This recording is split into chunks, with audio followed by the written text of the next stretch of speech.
So students, in our last videos, we have already discussed viral and bacterial diseases, right? In this session, we are going to begin with protozoan diseases. Very common disease, malaria, right? So first of all, we will discuss pathogen of malaria.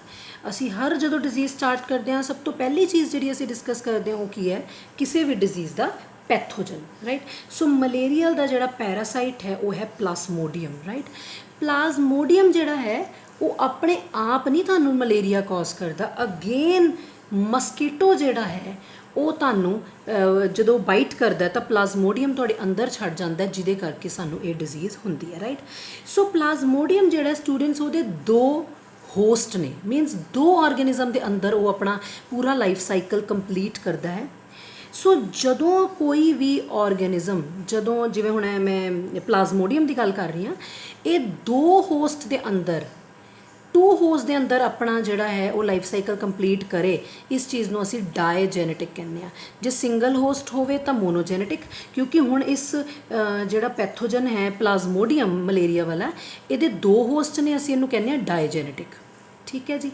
सो दो host ने one is female anopheles mosquito and other is human other are human beings right देखो जेड़ा plasmodium है ਉਹਦਾ ਜਿਹੜੀ life cycle ਦਾ sexual phase ਹੈ ਉਹ ਮਸਕੀਟੋ ਦੇ ਅੰਦਰ ਹੁੰਦਾ ਇਸ ਕਰਕੇ ਜਿਹਦੇ ਵਿੱਚ ਸੈਕਸ਼ੂਅਲ ਫੇਜ਼ ਹੁੰਦਾ ਸੀ ਉਹਨੂੰ ਪ੍ਰਾਇਮਰੀ ਜਾਂ ਡੈਫੀਨੇਟਿਵ ਹੋਸਟ ਕਹਿੰਦੇ ਆ ਸੋ ਮਸਕੀਟੋ ਦਾ ਡੈਫੀਨੇਟਿਵ ਹੋਸਟ ਕੌਣ ਹੋਇਆ ਸੌਰੀ ਪਲਾਸਮੋਡੀਅਮ ਦਾ ਡੈਫੀਨੇਟਿਵ ਹੋਸਟ ਕੌਣ ਹੋਇਆ ਮਸਕੀਟੋ ਤਾਂ ਸੈਕੰਡਰੀ ਹੋਸਟ ਕੌਣ ਹੋਇਆ ਅਸੀਂ ਹਿਊਮਨ ਬੀਂਗਸ ਕਿਉਂਕਿ ਸਾਡੇ ਅੰਦਰ ਪਲਾਸਮੋਡੀਅਮ ਦਾ ਕਿਹੜਾ ਫੇਜ਼ ਚੱਲਦਾ ਹੈ ਅਸੈਕਸ਼ੂਅਲ ਫੇਜ਼ ਜਿਹਦੇ ਅੰਦਰ ਸੈਕਸ਼ੂਅਲ ਫੇਜ਼ ਚੱਲਦਾ ਹੈ ਸਟੂਡੈਂਟਸ ਲਾਈਫ ਸਾਈਕਲ ਦਾ ਉਹ ਪ੍ਰਾਇਮਰੀ ਤੇ ਡੈਫੀਨੇਟਿਵ ਹੋਸਟ ਕਹਿਲਾਉਂਦੇ ਆ ਜਿਵੇਂ ਮਸਕੀਟੋ ਤੇ ਜਿਹਦੇ ਅੰਦਰ asexual phase of life cycle ਚੱਲਦਾ ਹੈ ਅਸੀਂ ਉਹਨੂੰ ਸੈਕੰਡਰੀ ਜਾਂ ਇੰਟਰਮੀਡੀਏਟ ਹੋਸਟ ਕਹਿੰਦੇ ਉਹ ਹਿਊਮਨ ਬੀਂਗਸ ਨੇ ਸੋ ਪਲਾਸਮੋਡੀਅਮ ਦੇ ਦੋ ਹੋਸਟ ਹੋਏ ਵਨ ਇਜ਼ ਐਨੋਫਿਲੀਜ਼ ਮਸਕੀਟੋ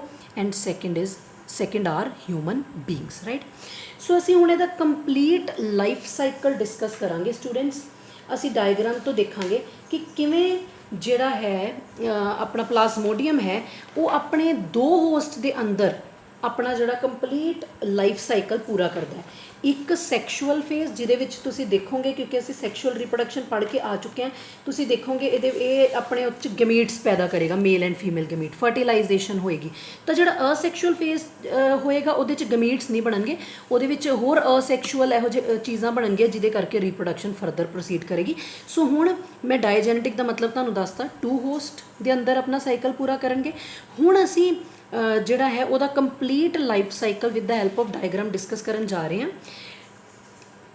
ਇਸ ਜਿਹੜਾ ਅਸੀਂ ਡਿਸਕਸ ਕਰਾਂਗੇ ਉਹਦੇ ਵਿੱਚ ਅਸੀਂ ਲਾਈਫ ਸਾਈਕਲ ਨੂੰ ਦੋ ਸਟੇਜਸ ਵਿੱਚ ਡਿਸਕਸ ਕਰਾਂਗੇ ਇੱਕ ਮੈਨ ਦੇ ਵਿੱਚ ਤੇ ਇੱਕ ਮਸਕੀਟੋ ਦੇ ਵਿੱਚ ਕਿਉਂਕਿ ਪਲਾਸਮੋਡੀਅਮ ਨੇ ਦੋਨਾਂ ਵਿੱਚ ਆਪਣਾ ਲਾਈਫ ਸਾਈਕਲ ਜਿਹੜਾ ਉਹ ਕੰਪਲੀਟ ਕਰਨਾ ਹੈ ਰਾਈਟ ਸੋ ਹੁਣ ਅਸੀਂ ਦੇਖਾਂਗੇ with the help of diagram ਕਿ ਕਿਵੇਂ ਜਿਹੜਾ ਹੈ ਇਹ ਪਲਾਸਮੋਡੀਅਮ ਹੈ ਦੋ ਆਰਗੈਨਿਜ਼ਮ ਦੇ ਅੰਦਰ ਆਪਣਾ ਲਾਈਫ ਸਾਈਕਲ ਕੰਪਲੀਟ ਕਰਦਾ ਰਾਈਟ ਸੋ ਸਭ ਤੋਂ ਪਹਿਲਾਂ ਅਸੀਂ ਕਰਾਂਗੇ ਲਾਈਫ ਸਾਈਕਲ ਆਫ ਪਲਾਸਮੋਡੀਅਮ ਇਨ ਮੈਨ ਠੀਕ ਹੈ ਜੀ ਸੋ ਡਾਇਗਰਾਮ ਬੜੀ ਕਲੀਅਰ ਹੈ ਤੁਸੀਂ ਦੇਖ ਸਕਦੇ ਹੋ ਹਿਊਮਨ ਬੀਂਗਸ ਦਾ ਹੈਂਡ ਹੈ ਸੋ ਜਦੋਂ ਸਾਨੂੰ ਮਸਕੀਟੋ ਨੇ ਬਾਈਟ ਕੀਤਾ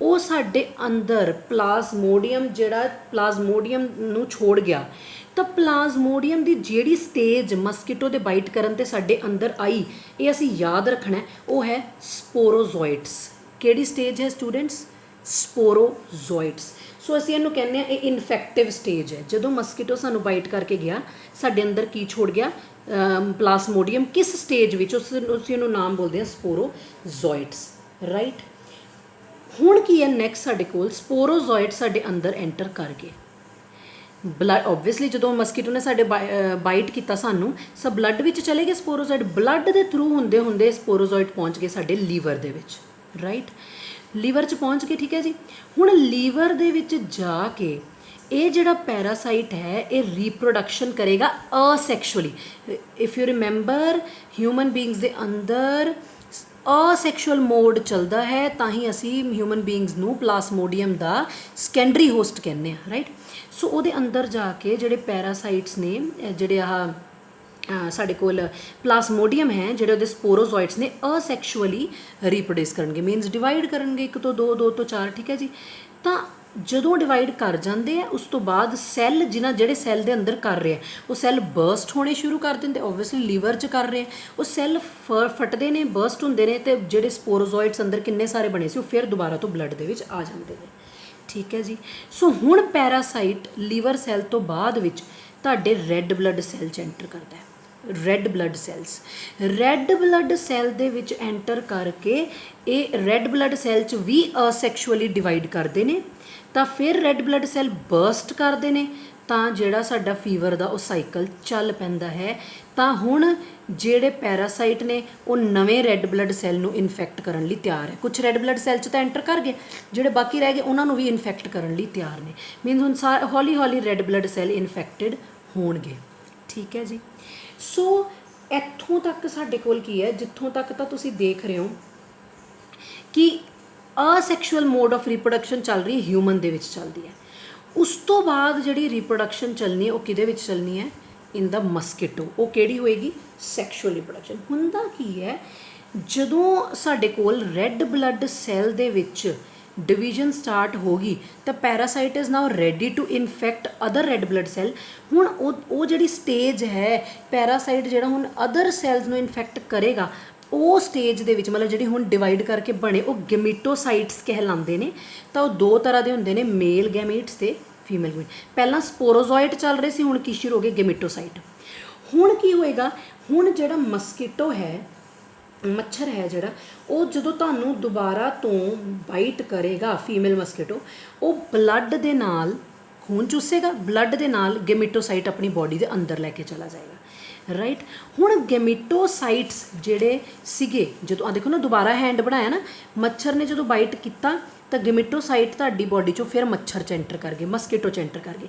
ਤਾਂ ਫੀਮੇਲ ਮਸਕੀਟੋ ਨੇ ਉਹ ਗੈਮੀਟੋਸਾਈਟ ਲੈ ਲਏ ਅਤੇ ਉਹਦੇ ਬਲੱਡ ਦੇ ਉਹਦੇ ਅੰਦਰ ਚਲੇ ਗਏ, ਬਲੱਡ ਦੇ ਥਰੂ, ਮਤਲਬ ਸਾਡਾ ਬਲੱਡ ਉਹਨੇ ਸਕ ਕੀਤਾ ਅਤੇ ਗੈਮੀਟੋਸਾਈਟ ਉਹਦੀ ਬੋਡੀ 'ਚ ਐਂਟਰ ਕਰ ਗਏ। ਉਹਦੀ ਬੋਡੀ 'ਚ ਜਾ ਕੇ ਉਹਦੀ ਅੰਤੜੀਆਂ, ਇੰਟੈਸਟਾਈਨ ਦੇ ਵਿੱਚ ਮੇਲ ਅਤੇ ਫੀਮੇਲ ਗੈਮੀਟ ਜਿਹੜੇ ਫਰਟੀਲਾਈਜ਼ ਕਰਨਗੇ। Fertilisation means fusion. ਜਦੋਂ ਉਹਨਾਂ ਦੀ ਫਿਊਜ਼ਨ ਹੋ ਗਈ, ਫਰਟੀਲਾਈਜੇਸ਼ਨ ਹੋ ਗਈ, ਓਬਵੀਅਸ ਜੀ ਗੱਲ ਹੈ। ਉਸ ਤੋਂ ਬਾਅਦ ਕੀ ਹੋਏਗਾ, ਜਿਹੜਾ ਸਟਰਕਚਰ ਬਣੇਗਾ ਉਹ ਕਿਹੜਾ ਬਣੇਗਾ, ਜ਼ਾਈਗੋਟ। ਇਹ ਤਾਂ ਅਸੀਂ ਆਲਰੇਡੀ ਪੜ੍ਹ ਚੁੱਕੇ ਹਾਂ ਕਿ ਫਿਊਜ਼ਨ ਹੋਣ ਤੋਂ ਬਾਅਦ ਕਿਹੜਾ ਸਟਰਕਚਰ ਬਣਦਾ, ਜ਼ਾਈਗੋਟ। ਹੁਣ ਜ਼ਾਈਗੋਟ ਜਿਹੜਾ ਹੈ ਉਹ ਮੋਟਾਈਲ ਹੋ ਜਾਏਗਾ। ਮੋਟਾਈਲ ਮੀਨਸ ਮੂਵ ਕਰਨਾ ਸ਼ੁਰੂ ਕਰੇਗਾ, ਉਸ ਨੂੰ ਅਸੀਂ ਓਕਾਈਨੇਟ ਕਹਿੰਦੇ ਹਾਂ। ਕੀ ਬੋਲਦੇ ਹਾਂ ਸਟੂਡੈਂਟਸ, ਓਕਾਈਨੇਟ। ਓਕਾਈਨੇਟ ਕੀ ਕਰਦਾ ਹੈ, ਜਿਹੜੀ ਮਸਕੀਟੋ ਦੀ ਸਟਮਕ ਹੈ ਉਹਦੀ ਵਾਲ ਦੇ ਵਿੱਚ ਛੇਦ ਕਰਕੇ ਉਹ ਬਾਹਰ ਆ ਜਾਂਦਾ ਹੈ, ਠੀਕ ਹੈ, ਜਾਂ ਸਰਫੇਸ 'ਤੇ ਆ ਜਾਂਦਾ ਹੈ। ਸਰਫੇਸ 'ਤੇ ਆ ਕੇ ਜਿਹੜੀ ਸਟੇਜ ਬਣਦੀ ਅਸੀਂ ਉਹਨੂੰ ਓਸਿਸਟ ਕਹਿੰਦੇ ਹਾਂ, ਠੀਕ ਹੈ ਜੀ। ਮੈਂ ਰਿਪੀਟ ਕਰਦੀ ਹਾਂ, ਗੈਮੀਟੋਸਾਈਟ ਉਹਦੇ ਅੰਦਰ ਫਿਊਜ਼ ਕੀਤੇ, ਮੇਲ ਅਤੇ ਫੀਮੇਲ ਗੈਮੀਟ, ਜ਼ਾਈਗੋਟ ਬਣਿਆ, ਜ਼ਾਈਗੋਟ ਲੰਬਾ ਹੋਇਆ, ਕੀ ਬਣਿਆ, ਓਕਾਈਨੇਟ। ਓਕਾਈਨੇਟ ਇਜ਼ ਮੋਟਾਈਲ, ਮੂਵ ਕਰਦਾ ਹੈ, ਸਟਮਕ ਦੀ ਵਾਲ ਅੰਦਰ ਚੱਲ ਰਿਹਾ, ਅੰਦਰ ਉਹਦੀ ਬੋਡੀ ਦੇ ਸਟਮਕ ਦੀ ਵਾਲ ਦੇ ਵਿੱਚ ਛੇਦ ਕਰਕੇ ਸਰਫੇਸ ਦੇ ਉੱਤੇ ਆ ਜਾਂਦਾ ਓਕਾਈਨੇਟ, ਅਤੇ ਅਸੀਂ ਉਹਨੂੰ ਹੁਣ ਓਸਿਸਟ ਕਹਿੰਦੇ ਹਾਂ, ਠੀਕ ਹੈ। ਜਿਹੜਾ ਓਸਿਸਟ ਹੈ ਉਹਦੇ ਅੰਦਰ ਕੀ ਹੈ ਪਤਾ, ਮੋਰ ਸਪੋਰੋਜ਼ੋਇਟਸ, ਹੋਰ ਸਪੋਰੋਜ਼ੋਇਟਸ ਨੇ ਜਿਹੜੇ ਹੁਣ ਮਾਈਗ੍ਰੇਟ ਕਰਨਗੇ, ਕਿਉਂਕਿ ਇਹ ਹੁਣ ਸਪੋਰੋਜ਼ੋਇਟ ਓਸਿਸ ਦੇ ਅੰਦਰ ਹੈ। ਉਹ ਹੁਣ ਬਾਹਰ ਨਿਕਲ ਕੇ ਕਿੱਥੇ ਜਾਣਗੇ, ਦੁਬਾਰਾ ਤੋਂ ਮੱਛਰ ਦੇ ਸਲਾਈਵਾ 'ਚ, ਕਿਉਂਕਿ ਹੁਣ ਮੱਛਰ ਨੇ ਨਵੇਂ ਹਿਊਮਨ ਬੀਇੰਗ ਨੂੰ ਡੰਕ ਮਾਰ ਕੇ, ਬਾਈਟ ਕਰਕੇ ਆਪਣਾ ਸਲਾਈਵਾ ਉਹਦੇ ਅੰਦਰ ਛੱਡਣਾ ਹੈ ਅਤੇ ਸਪੋਰੋਜ਼ੋਇਟਸ ਉਹਦੇ ਅੰਦਰ ਰਿਲੀਜ਼ ਕਰਨੇ ਆ। ਤਾਂ ਨਿਊ ਪਰਸਨ, ਦੁਬਾਰਾ ਹੁਣ ਨਵੇਂ ਪਰਸਨ ਨੂੰ ਕੀ ਹੋ ਜਾਊਗਾ, ਮਲੇਰੀਆ, ਰਾਈਟ। ਅੰਡਰਸਟੈਂਡ, ਪਹਿਲਾਂ ਸ਼ੁਰੂ ਵੀ ਹਿਊਮਨ ਬੀਇੰਗ ਤੋਂ ਹੋਇਆ ਸੀ, ਹੁਣ ਅਸੀਂ ਫਿਰ ਕੀ ਹੈ, ਨਿਊ ਜਿਹੜਾ ਹੈ ਸਪੋਰੋਜ਼ੋਇਟ ਫਿਰ ਬਣਾਤੇ ਵਿਚ ਆਰ ਰੈਡੀ ਟੂ, ਜਿਹੜਾ ਮਸਕੀਟੋ ਹੈ that is ready to bite new ਜਾਂ ਅਨਇਨਫੈਕਟਡ ਹਿਊਮਨ ਬੀਇੰਗ, ਫਿਰ ਉਹ ਸਪੋਰੋਜ਼ੋਇਟ ਛੱਡੇਗਾ। ਸੋ ਅਸੀਂ ਕੀ ਦੇਖਿਆ, ਸਪੋਰੋਜ਼ੋਇਟ ਵਾਲੀ ਸਟੇਜ ਜਦ ਤੱਕ ਗੈਮੀਟੋਸਾਈਟ ਨਹੀਂ ਬਣੇ ਹਿਊਮਨ ਬੀਇੰਗ ਤੱਕ ਰਹੀ, ਫਿਰ ਗੈਮੀਟੋਸਾਈਟ ਬਣ ਗਏ ਤਾਂ ਕਿਚ ਐਂਟਰ ਕਰ ਗਈ, ਮਸਕੀਟੋ 'ਚ। ਸੋ ਡਾਇਜੈਨੇਟਿਕ, ਰਾਈਟ। ਸੋ 2 ਹੋਸਟ ਦੇ ਅੰਦਰ, ਇੱਕ 'ਚ ਅਸੈਕਸ਼ੁਅਲ, ਇੱਕ 'ਚ ਸੈਕਸ਼ੁਅਲ ਫੇਸ ਚੱਲਿਆ। This is the life cycle of Plasmodium. ਹੁਣ ਅਸੀਂ ਦੇਖ ਲੈਂਦੇ ਹਾਂ ਮਲੇਰੀਆ ਦੇ ਸਿੰਪਟਮਸ। ਪੇਸ਼ੈਂਟ ਜਦੋਂ ਜਿਹਨੂੰ ਹੋ ਜਾਂਦਾ ਮਲੇਰੀਆ ਤਾਂ 14 ਕੁ ਦਿਨ ਤੋਂ ਬਾਅਦ ਉਹਨੂੰ ਜਿਹੜੇ ਹੈ ਉਹ ਮੱਛਰ ਦੇ ਬਾਈਟ ਕਰਨ ਤੋਂ 14 ਕੁ ਦਿਨ ਤੋਂ ਬਾਅਦ ਸਿੰਪਟਮਸ ਆਣੇ ਸ਼ੁਰੂ ਹੁੰਦੇ ਹੈ, ਜਿਵੇਂ ਰੈਸਟਲੈਸਨੈਸ ਹੁੰਦੀ ਹੈ, ਭੁੱਖ ਮਰ ਜਾਂਦੀ ਹੈ, ਮਸਲਸ ਵਿੱਚ ਪੇਨ ਹੁੰਦੀ ਹੈ, ਹੈਡੇਕ ਹੁੰਦੀ ਹੈ, ਚਿਲੀਨੈਸ ਹੁੰਦੀ ਹੈ। ਸੋ ਜਦੋਂ ਮਲੇਰੀਆ 'ਚ ਸਪੈਸ਼ਲੀ ਕੀ ਹੈ, ਜਦੋਂ ਇੱਕਦਮ ਠੰਡ ਲੱਗਦੀ ਹੈ ਬੋਡੀ ਦਾ ਟੈਂਪਰੇਚਰ ਜਿਹੜਾ 104 105 106 ਤੱਕ ਵੀ ਰਾਈਜ਼ ਕਰ ਜਾਂਦਾ ਹੈ। ਸੋ ਫਿਰ ਉਹਦੇ ਰਿਸਪੌਂਡ 'ਚ ਪਰਸਨ ਨੂੰ ਫਿਰ ਪਸੀਨਾ ਆਉਂਦਾ ਬਹੁਤ ਸਾਰਾ, ਹੌਲੀ ਹੌਲੀ ਫਿਰ ਟੈਂਪਰੇਚਰ ਘਟ ਜਾਂਦਾ ਬੋਡੀ ਦਾ, ਫਿਰ ਨੈਕਸਟ ਅਟੈਕ 48 ਘੰਟੇ 'ਚ ਆਉਂਦਾ, ਫਿਰ ਫੀਵਰ ਹੋ ਜਾਂਦਾ। ਸੋ ਇਸ ਤਰੀਕੇ ਨਾਲ ਮਲੇਰੀਆ ਦਾ ਪਤਾ ਲੱਗਦਾ।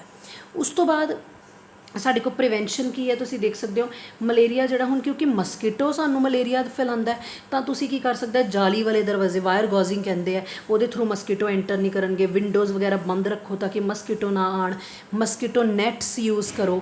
ਇਨਸੈਕਟ ਰੈਪੇਲੈਂਟ ਕੋਈ ਓਡੋਮਾਸ ਮੌਸ ਜਾਂ ਕੋਈ ਸਪਰੇਅ ਵਗੈਰਾ ਕਰ ਦਿਓ ਕਿ ਮੱਛਰ ਨਾ ਆਵੇ। ਮਸਕੀਟੋ ਦੇ ਲਾਰਵਾ ਨੂੰ ਜਾਂ ਅਡਲਟ ਮਸਕੀਟੋ ਨੂੰ ਮਾਰ ਦਿਓ, ਕਿਲ ਕਰ ਦਿਓ ਇਹ ਸਪਰੇਅ ਵਗੈਰਾ ਕਰਕੇ। ਪਰ ਜੇ ਹੁਣ ਹੋ ਹੀ ਜਾਂਦਾ ਤਾਂ ਫਿਰ ਇਹਦਾ ਸਟੂਡੈਂਟਸ ਟਰੀਟਮੈਂਟ ਕੀ ਹੈ, ਠੀਕ ਹੈ ਜੀ। ਸੋ ਇਹਦਾ ਟਰੀਟਮੈਂਟ ਬਹੁਤ ਕਾਮਨ ਹੈ। ਇੱਕ ਪਲਾਂਟ ਹੈ ਸਟੂਡੈਂਟ, ਸਿਨਕੋਨਾ ਪਲਾਂਟ, ਉਹਦੇ ਤੋਂ ਸਾਨੂੰ ਇੱਕ ਮਿਲਦਾ ਹੈ ਕੁਇਨੀਨ, ਸੁਣੀ ਹੋਣੀ ਹੈ, ਸਭ ਤੋਂ ਓਲਡੈਸਟ ਡਰੱਗ ਹੈ ਮਲੇਰੀਆ ਦੀ। ਸੋ ਇਹ ਜਿਹੜੀ ਹੈ ਉਹ ਦਿੱਤੀ ਜਾਂਦੀ ਹੈ ਮਲੇਰੀਆ ਨੂੰ ਕਿਉਰ ਕਰਨ ਲਈ। ਤਾਂ ਅਦਰ ਐਂਟੀ ਮਲੇਰੀਅਲ ਡਰੱਗਸ ਵੀ ਹੈ, ਜਿਵੇਂ ਕਲੋਰੋਕੁਇਨੋਨ, ਪ੍ਰਿਮਕੁਇਨ, ਕੈਮੋਕੁਇਨ, ਉਹਦੇ ਹੀ ਸਬਸਟੀਟਿਊਟਸ ਨੇ ਤੁਸੀਂ ਕਹਿ ਸਕਦੇ ਹੋ। ਸੋ ਇਹ ਸੀ ਸਾਡੇ ਕੋਲ ਮਲੇਰੀਆ। ਦੈਨ ਸੈਕਿੰਡ ਜਿਹੜੀ ਸਟੂਡੈਂਟ ਸਾਡੇ ਕੋਲ ਪ੍ਰੋਟੋਜ਼ੋਅਨ ਡਿਜ਼ੀਜ਼ ਹੈ ਉਹ ਹੈਗੀ ਐਮੇਬਾਇਸਿਸ। ਐਮੀਬਿਕ ਡਾਇਸੈਂਟਰੀ ਔਰ ਐਂਟੇਰੇਟਾਈਟਸ ਵੀ ਕਿਹਾ ਜਾਂਦਾ ਇਹਨੂੰ। ਇਹਦਾ ਜਿਹੜਾ ਪੈਥੋਜਨ ਹੈ ਐਂਟਮੀਬਾ ਹਿਸਟੋਲਾਈਟਿਕਾ ਹੈ। ਇਨਕਿਊਬੇਸ਼ਨ ਪੀਰੀਅਡ 2 to 4 ਵੀਕਸ ਔਰ ਮੋਰ ਵੀ ਹੋ ਸਕਦਾ ਹੈ। ਸਿੰਪਟਮਸ ਕੀ ਨੇ, ਕੌਨਸਟੀਪੇਸ਼ਨ, ਸਾਨੂੰ ਕਬਜ਼ ਹੋ ਜਾਂਦੀ ਹੈ, ਪੇਟ ਦੇ ਵਿੱਚ ਦਰਦ ਹੁੰਦੀ ਹੈ, ਜਦੋਂ ਸਟੂਲਸ ਅਸੀਂ ਪਾਸ ਕਰਦੇ ਹਾਂ ਉਦੋਂ ਬਹੁਤ ਜ਼ਿਆਦਾ ਉਹ 'ਚ ਬਲੱਡ ਜਾਂ ਮਿਊਕਸ ਆਉਂਦਾ ਅਤੇ ਪੇਟ 'ਚ ਇੱਦਾਂ ਵੱਟ ਪੈਂਦੇ ਨੇ, ਕ੍ਰੈਂਪਸ ਪੈ ਜਾਂਦੇ ਨੇ। ਟਰਾਂਸਮਿਸ਼ਨ ਕੀ ਹੈ, ਫੈਲਦਾ ਕਿਵੇਂ ਐਮੀਬਾਈਸਿਸ, ਮੱਖੀ, ਹਾਊਸ ਫਲਾਈ ਦੇ ਥਰੂ। ਜਿਵੇਂ ਸਪੋਜ਼ ਕਿਸੇ ਨੇ ਓਪਨ ਦੇ ਵਿੱਚ ਡੀਫਿਕੇਸ਼ਨ ਕੀਤੀ, ਸੋਲਿਡ ਵੇਸਟ ਪਾਸ ਕੀਤਾ, ਉੱਤੇ ਮਸਕੀਟੋ ਬੈਠ ਗਿਆ, ਹਾਊਸ ਫਲਾਈ ਬਹਿ ਗਈ। ਹਾਊਸ ਫਲਾਈ ਨੇ ਦੇ ਪੈਰਾਂ ਦੇ ਨਾਲ ਚਿਪਕ ਗਿਆ ਉਹ ਜਿਹੜਾ ਸਾਡੇ ਕੋਲ ਪ੍ਰੋਟੋਜ਼ੋਆ ਹੈ। ਫਿਰ ਉਹ ਤੁਸੀਂ ਕੋਈ ਖਾਣਾ ਜਾਂ ਪਾਣੀ ਗੰਦਾ ਮੰਦਾ ਜਾਂ ਬਾਹਰਲੀ ਕੋਈ ਚੀਜ਼, ਸਟਰੀਟ ਫੂਡ ਖਾਂਦੇ ਹੋ ਜਾਂ ਉਹ ਜਿਹੜਾ ਅਨਕਵਰਡ ਫੂਡ ਉਹ ਖਾਂਦੇ ਹੋ, ਤਾਂ ਜਿਹੜੀ ਹਾਊਸ ਫਲਾਈ ਮੱਖੀ ਜਿਹੜੀ ਉੱਥੇ ਬੈਠਦੀ ਹੈ ਉਹ ਪ੍ਰੋਟੋਜ਼ੋਆ, ਉਹ ਪੈਰਾਸਾਈਟ ਉੱਥੇ ਛੋੜ ਜਾਂਦੀ ਹੈ। ਬਸ ਉਹਦੇ ਨਾਲ ਸਾਨੂੰ ਵੀ ਇਨਫੈਕਸ਼ਨ ਹੋ ਜਾਂਦੀ ਹੈ। ਡਾਇਗਨੋਸਿਸ ਕੀ ਹੈ, ਸਟੂਲ ਦਾ ਟੈਸਟ ਹੁੰਦਾ। ਸਟੂਲ ਮੀਨਸ ਜਿਹੜਾ ਅਸੀਂ ਸੋਲਿਡ ਵੇਸਟ ਪਾਸ ਕਰਦੇ ਉਹਦਾ ਟੈਸਟ ਹੁੰਦਾ, ਤਾਂ ਉਹਦੇ ਵਿੱਚ ਇਸ ਪ੍ਰੋਟੋਜ਼ੋਆ ਦੀਆਂ ਸਿਸਟ ਅਗਰ ਪਾਈਆਂ ਜਾਣ ਤਾਂ ਸਾਨੂੰ ਪਤਾ ਲੱਗਦਾ ਕਿ ਇਹ ਡਿਜ਼ੀਜ਼ ਹੈ। ਪ੍ਰੀਵੈਂਸ਼ਨ ਇਸ ਡਿਜ਼ੀਜ਼ ਨੂੰ ਰੋਕਿਆ ਕਿਵੇਂ ਜਾ ਸਕਦਾ ਹੈ, ਪ੍ਰੋਪਰ ਸਾਫ ਸੁਥਰੀਆਂ ਕੰਡੀਸ਼ਨਸ ਵਿੱਚ ਆਪਣੀਆਂ ਖਾਣ ਵਾਲੀਆਂ ਚੀਜ਼ਾਂ ਰੱਖੋ। ਵੇਸਟ ਜਿਹੜਾ ਹੈ ਸੋਲਿਡ ਵੇਸਟ ਪਾਸ ਓਪਨ 'ਚ ਨਾ ਕਰੋ, ਟੋਇਲਟਸ ਯੂਜ਼ ਕਰੋ।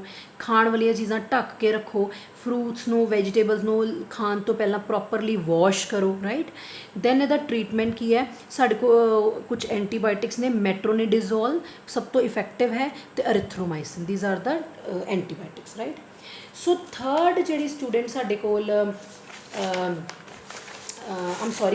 ਦੋ ਡਿਜ਼ੀਜ਼ਸ ਅਸੀਂ ਡਿਸਕਸ ਕੀਤੀਆਂ ਪ੍ਰੋਟੋਜ਼ੋਆ ਦੀਆਂ।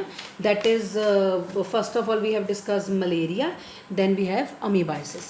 Next the disease which we are going to discuss is ascariasis, which is helminthic disease, right? ਹੁਣ ਅਸੀਂ next category ਦੀ disease ਹੈ ascariasis.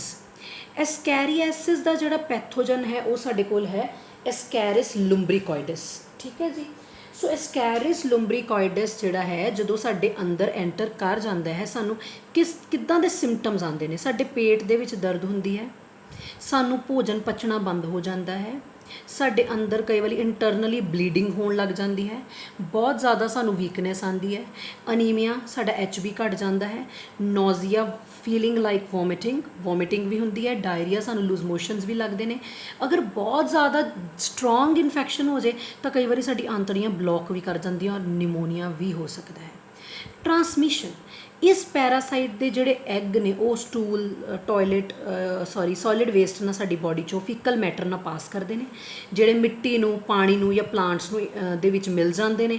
ਜਦੋਂ ਹੈਲਦੀ ਪਰਸਨ ਉਹ ਪਾਣੀ ਪੀਵੇ ਜਾਂ ਕੋਈ ਵੀ ਪਲਾਂਟ ਦੇ ਕੰਟੈਕਟ ਵਿੱਚ ਜਾਵੇ ਜਾਂ ਉਹ ਕੰਜ਼ਿਊਮ ਕਰੇ ਜਾਂ ਸੋਇਲ, ਓਬਵੀਅਸਲੀ ਉਹ 'ਚ ਪਲਾਂਟੇਸ਼ਨ ਹੋਣੀ ਹੈ, ਸੋ ਕੰਟੈਮੀਨੇਟਡ ਵਾਟਰ, ਵੈਜੀਟੇਬਲ, ਫਰੂਟਸ ਦੇ ਥਰੂ ਸਾਨੂੰ ਇਨਫੈਕਸ਼ਨ ਫੈਲ ਸਕਦੀ ਹੈ। ਡਾਇਗਨੋਸਿਸ ਟੈਸਟ ਇਹਦਾ ਕੀ ਹੈ, ਸਟੂਲ ਟੈਸਟ ਹੈ, ਸਕ੍ਰੈਚ ਟੈਸਟ ਹੈ, just remember the name of the test. Prevention ਉਹੀ ਗੱਲ, खुले च असी नहीं स्टूल पास करनी फिकस, प्रॉपर डिस्पोजल करो या टॉयलेट्स यूज़ करो, प्रॉपर कवरेज, हर चीज़ खाण वाली ढक के रखो, हर वारी जदों तुसी खाण बहना है wash your hands, right.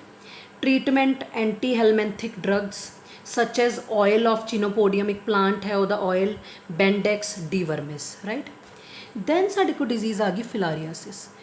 2020 board PSCB board exam च फिलारियासिस ते क्वेश्चन आया सी। ਇਹਦੀ ਇੱਕ ਸਾਡੇ ਕੋਲ ਪਿਕਚਰ ਡਾਇਗਰਾਮ ਸ਼ੋ ਕੀਤੀ ਸੀ, ਦੱਸਿਆ ਸੀ ਇਹ ਕਿਹੜੀ ਡਿਜ਼ੀਜ਼, ਪੁੱਛਿਆ ਸੀ ਕਿਹੜੀ ਡਿਜ਼ੀਜ਼ ਹੈ, ਉਹਦਾ ਪੈਥੋਜਨ ਕੌਣ ਹੈ ਜਾਂ ਸਿੰਪਟਮਸ, ਮਤਲਬ ਇਹਦੇ ਰਿਲੇਟਡ ਕੁਐਸਚਨ ਪੁੱਛਿਆ ਸੀ। ਮੈਂ ਤੁਹਾਨੂੰ ਹੁਣੇ ਇਹਦੀ ਇੱਕ ਡਾਇਗਰਾਮ ਸ਼ੋ ਕਰਦੀ ਹਾਂ। ਪਹਿਲਾਂ ਅਸੀਂ ਦੇਖ ਲਈਏ, ਇਸ ਡਿਜ਼ੀਜ਼ ਨੂੰ ਐਲੀਫੈਂਟਾਈਸਿਸ ਵੀ ਕਹਿੰਦੇ ਆ। ਪੈਥੋਜਨ ਇਹਦਾ ਵਚੇਰੀਆ ਬੈਨਕਰੋਫਟਾਈ ਜਾਂ ਵਚੇਰੀਆ ਮਲੇਲਾਈ। ਸਿੰਪਟਮਸ ਕੀ ਨੇ ਇਹਦੇ ਵਿੱਚ? ਯੂਜੂਅਲੀ ਲਿੰਫੈਟਿਕ, ਲਿੰਫ ਦੀਆਂ ਜਿਹੜੀਆਂ ਵੈਸਲਸ ਨੇ ਉਹ ਸਵੈਲਅਪ ਕਰ ਜਾਂਦੀਆਂ ਨੇ, ਸਪੈਸ਼ਲੀ ਲੋਅਰ ਲਿੰਬਸ, ਲੱਤਾਂ ਦੀਆਂ। ਤੇ ਮੇਲਸ ਦੇ ਕੇਸ ਦੇ ਵਿੱਚ ਮੇਨਲੀ ਕਿ ਜਿਹੜੇ ਜੈਨੀਟਲ ਔਰਗਨਸ ਨੇ, ਸਕਰੋਟਲ ਪਾਊਚਸ ਇਹ ਉਹ ਵੀ ਸਵੈਲਅਪ ਕਰ ਜਾਂਦੇ ਨੇ, ਇੰਨਾ ਸੁੱਜ ਜਾਂਦੀਆਂ ਲੱਤਾਂ ਤੇ scrotal pouches. So it look like the limbs of elephant, that is why ਇਹਨੂੰ ਐਲੀਫੈਂਟਾਈਸਿਸ ਕਹਿੰਦੇ। ਮੈਂ ਤੁਹਾਨੂੰ ਇਹਦਾ ਪਿਕਚਰ ਸ਼ੋ ਕਰਦੀ ਹਾਂ। ਸੀ ਲੋਅਰ ਲਿੰਬ ਤੇ ਸਕਰੋਟਲ ਪਾਊਚਸ ਸਵੈਲਅਪ ਕਰ ਗਏ, so that is why this disease is called as elephantiasis. ਠੀਕ ਹੈ ਜੀ। ਇਹ ਵਾਲੀ ਡਾਇਗਰਾਮ ਇਸ ਸਾਲ ਪੇਪਰ 'ਚ ਆਈ ਸੀ, ਪੁੱਛਿਆ ਗਿਆ ਸੀ ਕਿਹੜੀ ਡਿਜ਼ੀਜ਼ ਹੈ, ਰਾਈਟ। ਸੋ ਇਸ ਕੇਸ ਦੇ ਵਿੱਚ ਸਟੂਡੈਂਟ ਸਾਡੇ ਕੋਲ ਕੀ ਹੁੰਦਾ, ਸਿੰਪਟਮਸ ਤੁਹਾਨੂੰ ਦੱਸ ਦਿੱਤੇ। ਟਰਾਂਸਮਿਸ਼ਨ ਕਿਵੇਂ ਹੁੰਦੀ ਹੈ? ਫੀਮੇਲ ਮਸਕੀਟੋ, ਕਿਊਲੈਕਸ ਮਸਕੀਟੋ ਹੈ ਸਟੂਡੈਂਟਸ, ਉਹਦੀ ਬਾਈਟ ਦੇ ਨਾਲ ਇਹ ਜਿਹੜੀ ਬਿਮਾਰੀ ਹੈ ਉਹ ਫੈਲਦੀ ਹੈ। ਠੀਕ ਹੈ ਜੀ। ਉਸ ਤੋਂ ਬਾਅਦ ਸਾਡੇ ਕੋਲ ਆ ਗਿਆ ਇਹਦਾ ਪ੍ਰੀਵੈਂਸ਼ਨ, ਇਹਨੂੰ ਰੋਕਿਆ ਕਿਵੇਂ ਜਾ ਸਕਦਾ। ਸੋ ਇਹਦਾ ਪ੍ਰੀਵੈਂਸ਼ਨ ਕੀ ਹੈ? ਇਨਸੈਕਟ ਰੈਪੇਲੈਂਟਸ। ਓਬਵੀਅਸ ਜੀ ਗੱਲ ਹੈ, ਜੇ ਮੱਛਰ ਫੈਲਾ ਰਿਹਾ ਮੱਛਰ ਨੂੰ ਆਪਾਂ ਰੋਕਣਾ ਹੈ। ਠੀਕ ਹੈ ਜੀ। ਕਿਲ ਕਰ ਦਿਓ ਮਸਕੀਟੋ ਨੂੰ, ਮਸਕੀਟੋ ਨੈਟ ਯੂਜ਼ ਕਰੋ, ਰਾਈਟ। ਟ੍ਰੀਟਮੈਂਟ ਐਲਬੈਂਡਾਜ਼ੋਲ ਜਾਂ ਡਾਈਇਥਾਈਲ ਕਾਰਬੇਜ਼ਮਾਈਨ। ਸੋ ਐਲਬੈਂਡਾਜ਼ੋਲ ਦੀਆਂ ਟੈਬਲੇਟਸ ਅਕਸਰ ਸਟੂਡੈਂਟਸ ਨੂੰ ਜਿਹੜੀਆਂ ਉਹ ਡਿਸਟਰੀਬਿਊਟ ਕੀਤੀਆਂ ਜਾਂਦੀਆਂ, ਸੋ ਦੈਟ ਅਗਰ ਉਹਨਾਂ ਦੇ ਪੇਟ ਦੇ ਵਿੱਚ ਕੋਈ ਕੀੜਾ ਹੈ ਜਾਂ ਕੁਝ ਵੀ ਇੱਦਾਂ ਦਾ ਇਨਫੈਕਸ਼ੀਅਸ ਏਜੰਟ ਉਹ ਕਿਲ ਹੋ ਜੇ। Last category of diseases is fungal diseases. ਇੱਕ ਹੀ ਡਿਜ਼ੀਜ਼ ਹੈ ਜਿਹੜੀ ਅਸੀਂ ਇਹਦੇ ਅੰਦਰ ਕਰਨੀ, ਰਿੰਗ ਵਰਮ, ਇਹਨੂੰ ਟੀਨੀਆ ਵੀ ਕਹਿੰਦੇ ਆ। ਸੋ ਤੁਸੀਂ ਦੇਖਦੇ ਹੋ ਕਈ ਵਾਰੀ ਸਾਨੂੰ ਦੱਦਰ ਜਾਂ ਦਦਰੀ ਕਹਿੰਦੇ ਹੋ ਤੁਸੀਂ, right. Ringworm, right. Pathogen ਕੀ ਹੈ ਇਹਦਾ? ਫੰਗਸ। ਫੰਗਲ ਡਿਜ਼ੀਜ਼ ਪੜ੍ਹ ਰਹੇ ਹੋ ਤਾਂ ਫੰਗਸ ਹੋਏਗੀ। ਮਾਈਕੋਸਪੋਰਮ ਜੈਨਰਾ ਦੀ ਫੰਗਸ, ਟ੍ਰਾਈਕੋਫਾਈਟਨ, ਐਪੀਡਰਮੋਫਾਈਟਨ ਜਿਹੜੀਆਂ ਜੈਨਰਾ ਹੈ, ਜੀਨਸ ਦੀਆਂ ਫੰਗਸ ਜਿਹੜੀਆਂ ਹੈ ਉਹ ਇਹ ਬਿਮਾਰੀ ਕੌਜ਼ ਕਰਦੀਆਂ। ਸਿੰਪਟਮਸ ਕੀ ਹੈ? ਤੁਹਾਡੀ ਸਕਿਨ ਕਾਫੀ ਡਰਾਈ ਹੋ ਜਾਏਗੀ, ਸਕੇਲੀ, ਸਕਿਨ ਦੇ ਉੱਤੇ ਛੋਟੇ ਛੋਟੇ ਦਾਣੇ ਕਹਿ ਲਓ ਜਾਂ ਡਰਾਈਨੈਸ ਕਰਕੇ ਰੈਸ਼ਿਸ ਟਾਈਪ ਹੋ ਜਾਣਗੇ। ਤੁਹਾਡੀ ਸਕਿਨ ਮੇਨਲੀ ਕਿੱਥੇ ਹੁੰਦੀ ਹੈ? ਸਕਿਨ ਵਿੱਚ, ਨੇਲਸ ਦੇ ਅਰਾਊਂਡ ਜਾਂ ਸਕੈਲਪ। ਸਕੈਲਪ ਹੁੰਦਾ ਸਾਡੀ ਹੇਅਰ ਦੇ ਅੰਡਰ, ਜਿਹੜੀ ਸਾਡੀ ਤਾਲੂ ਜਿਹਨੂੰ ਕਹਿ ਸਕਦੇ, ਸਕਿਨ ਆਪਣੇ ਹੈੱਡ ਦਾ ਜਿਵੇਂ ਹੈ ਨਾ, ਬਾਲਾਂ ਦੇ ਨੀਚੇ। ਉਹਦੇ ਵਿੱਚ ਕੀ ਹੈ? ਬਹੁਤ ਜ਼ਿਆਦਾ ਜਦੋਂ ਇਹ ਛਾਲੇ ਜੇ ਫੋੜੇ ਜੇ ਹੋ ਜਾਂਦੇ, ਸਾਨੂੰ ਬਹੁਤ ਜ਼ਿਆਦਾ ਖਾਰਿਸ਼ ਹੁੰਦੀ ਹੈ। ਸੋ ਜਦੋਂ ਫੰਗਸ ਬਹੁਤ ਜ਼ਿਆਦਾ ਗਰੋ ਕਰਦੀ ਹੈ ਨਾ, ਇਹ ਮੇਨਲੀ ਤੁਸੀਂ ਦੇਖੋ ਗਰਮੀ ਜਦੋਂ ਹੋਏਗੀ ਨਾ ਤਾਂ ਨਮੀ ਬਹੁਤ ਜ਼ਿਆਦਾ ਹੁੰਦੀ, ਤਦ ਜਿਹੜੀ ਹੈ ਉਹ ਫੈਲਦੀ ਹੈ। ਤਾਂ ਤੁਸੀਂ ਦੇਖੋ ਕਈ ਵਾਰੀ ਸਾਡੇ ਅੰਗੂਠਾ, ਮਤਲਬ ਪੈਰਾਂ ਦੇ ਵਿੱਚ 2 ਫਿੰਗਰਸ, ਅੰਗੂਠਾ ਅਤੇ ਉਹਦੀ ਨਾਲ ਦੀ ਫਿੰਗਰ ਦੇ ਵਿੱਚ ਕਈ ਵਾਰੀ ਨਾ ਖਾਰਿਸ਼ ਹੋਣ ਲੱਗ ਜਾਂਦੀ, ਥੋੜੀ ਸਕਿਨ ਗਲਨ ਜੀ ਲੱਗ ਜਾਂਦੀ ਹੈ। ਸੋ ਉਦੋਂ ਇਹ ਅਸੀਂ ਕਹਿੰਦੇ ਫੰਗਸ ਡਿਜ਼ੀਜ਼ ਹੋਈ ਹੈ। ਫੈਲਦੀ ਕਿੱਦਾਂ? ਇਹ ਮੇਨਲੀ ਸੋਇਲ ਥਰੂ, ਅਗਰ ਜਾਂ ਤੁਸੀਂ ਕਿਸੇ ਦੇ ਯੂਜ਼ ਕੀਤੇ ਹੋਏ ਟਾਵਲਸ, ਕੱਪੜੇ, ਈਵਨ ਕੰਘੀ, ਕੋਂਬ ਯੂਜ਼ ਕਰੋਗੇ, ਕਿਉਂਕਿ ਉਹਦੀ ਸਕੈਲਪ ਦੇ ਵਿੱਚ ਇਹ ਪ੍ਰੋਬਲਮ ਹੈ, ਤੁਹਾਨੂੰ ਵੀ ਹੋਏਗੀ। ਇਸੇ ਕਰਕੇ ਕਹਿੰਦੇ ਟਾਵਲਸ, ਕੋਂਬਸ, ਕਲੋਥਸ ਆਪਣੇ ਆਪਣੇ ਯੂਜ਼ ਕਰੋ, ਰਾਈਟ। ਉਸ ਤੋਂ ਬਾਅਦ ਜਿਹੜੀ ਹੈ ਇਹਦੀ ਪ੍ਰੀਵੈਂਸ਼ਨ ਹੈ। ਪ੍ਰੀਵੈਂਸ਼ਨ ਇਹ ਹੈ ਕਿ ਤੁਸੀਂ ਕੋਈ ਵੀ ਜਿਹੜਾ ਪੇਸ਼ੈਂਟ ਚੀਜ਼ ਯੂਜ਼ ਕਰ ਰਿਹਾ ਉਹਨੂੰ ਸਾਫ਼ ਕਰਕੇ ਯੂਜ਼ ਕਰੋ ਜਾਂ ਯੂਜ਼ ਹੀ ਨਾ ਕਰੋ, ਸਟਰਲਾਈਜ਼ ਕਰ ਲਓ ਉਹਨੂੰ ਪ੍ਰੋਪਰ। ਟਰੀਟਮੈਂਟ ਕੀ ਹੈ ਇਹਦੇ ਲਈ? 2 ਸਾਡੇ ਕੋਲ ਟਰੀਟਮੈਂਟ ਦੇ ਵਿੱਚ 2 ਇਹੋ ਜਿਹੀਆਂ ਐਂਟੀਬਾਇਓਟਿਕਸ ਹੈਗੀਆਂ। One is griseofulvin and one is miconazole, right. ਜਿਸ ਮੈਂ ਤੁਹਾਡੀ ਨੌਲੇਜ ਲਈ ਦੱਸਿਆ ਕਿ ਟੀਨੀਆ ਜਿਹੜੀ ਆ ਬਿਮਾਰੀ ਹੈ, ਰਿੰਗਵਰਮ, 3 ਤਰ੍ਹਾਂ ਦੀ ਹੁੰਦੀ, ਪੈਡਿਸ, ਕੈਪੇਟਾਈਟਸ ਐਂਡ ਬਾਰਬੀ। ਇਹਦੇ ਵਿੱਚ ਕੀ ਹੈ? ਜੇ ਪੈਰ 'ਤੇ ਹੋਵੇ ਤਾਂ ਪੈਡਿਸ, ਸਕੈਲਪ 'ਤੇ ਹੋਵੇ ਤਾਂ ਕੈਪੇਟਾਈਟਸ, ਬੀਅਰਡ, ਦਾੜੀ ਵਾਲੇ ਏਰੀਆ ਦੇ ਵਿੱਚ ਹੋਵੇ ਤਾਂ ਬਾਰਬੀ। ਜਸਟ ਨੌਲੇਜ ਲਈ ਹੈ, ਠੀਕ ਹੈ ਜੀ। ਸੋ ਇਹ ਸੀ ਸਾਡੇ ਕੋਲ various types of communicable diseases, ਜਿਹੜੀਆਂ ਬੈਕਟੀਰੀਆ, ਵਾਇਰਸ, ਪ੍ਰੋਟੋਜ਼ੋਆਨ, ਹੈਲਮੈਂਥਿਸ ਤੇ ਲਾਸਟ ਵਿੱਚ ਅਸੀਂ ਕੀਤਾ ਹੈ ਸਾਡੇ ਕੋਲ ਫੰਗਸ ਦੇ ਥਰੂ ਜਿਹੜੀਆਂ ਫੰਗਸ ਇਹਨਾਂ ਦਾ, ਇਹ ਸਾਰੇ ਜਿਹੜੇ ਪੋਜ਼ੀਟਿਵ ਏਜੰਟ ਨੇ ਜਿਹੜੇ ਇਹ ਬਿਮਾਰੀ ਨੂੰ ਕੌਜ਼ ਕਰਦੇ ਨੇ, ਰਾਈਟ।